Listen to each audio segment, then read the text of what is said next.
This is a trailer for a new podcast. Heat, camera, action. Heat, too much of it in the atmosphere and in the oceans. Camera, focus upon the important stuff. Action, because we need it now. The new podcast uses story as a method to explore how we get out of the hole. It's a big hole we're in. Now we need to get out. Story with a swerve, story that slantwise helps us get out. The podcast launches on the 29th of May. 2 episodes drop, then 2 more on the 3rd of June, and then weekly through the summer and autumn. Just pop on to an app for your pods and click and search and subscribe. You can do it now.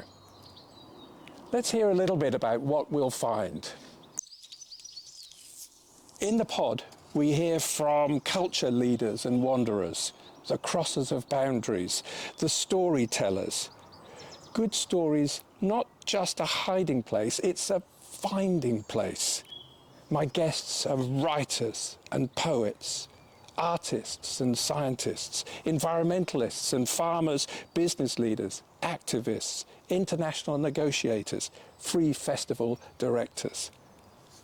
All are storytellers too.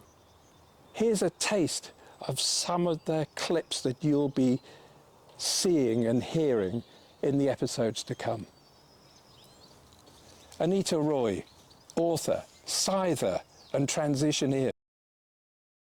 We are incredibly lucky here to have, as a Wellington resident and active member of Transition Town Wellington and a big supporter of ours, a wonderful lady called Andy Rickard, who is the UK World Scything Champion.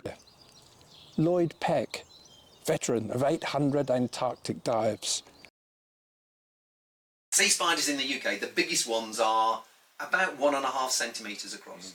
The biggest ones in the tropic are less than 1 centimetre, so we're talking this sort of size. Yeah. So this is not a very big Antarctic sea spider.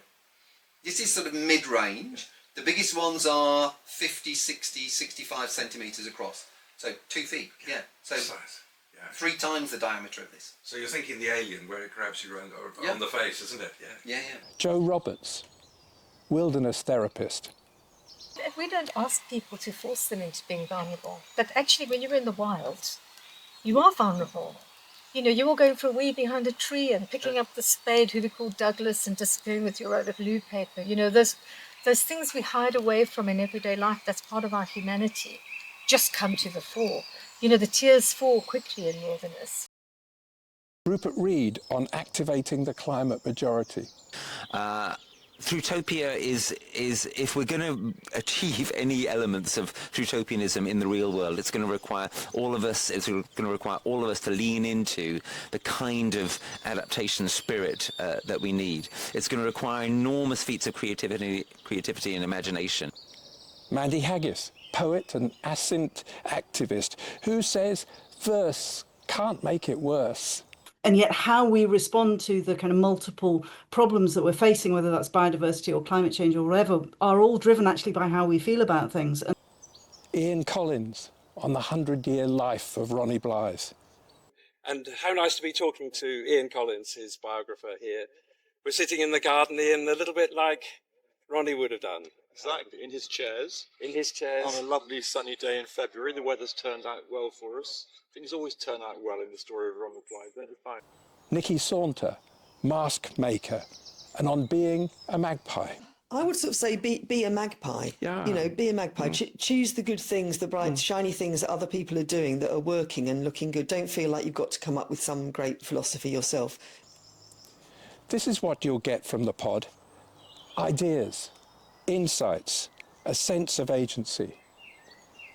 Subscribe now. You can watch the video episodes on my YouTube channel. You can listen on all the commercial platforms. Heat, camera, action. The new podcast for midsummer.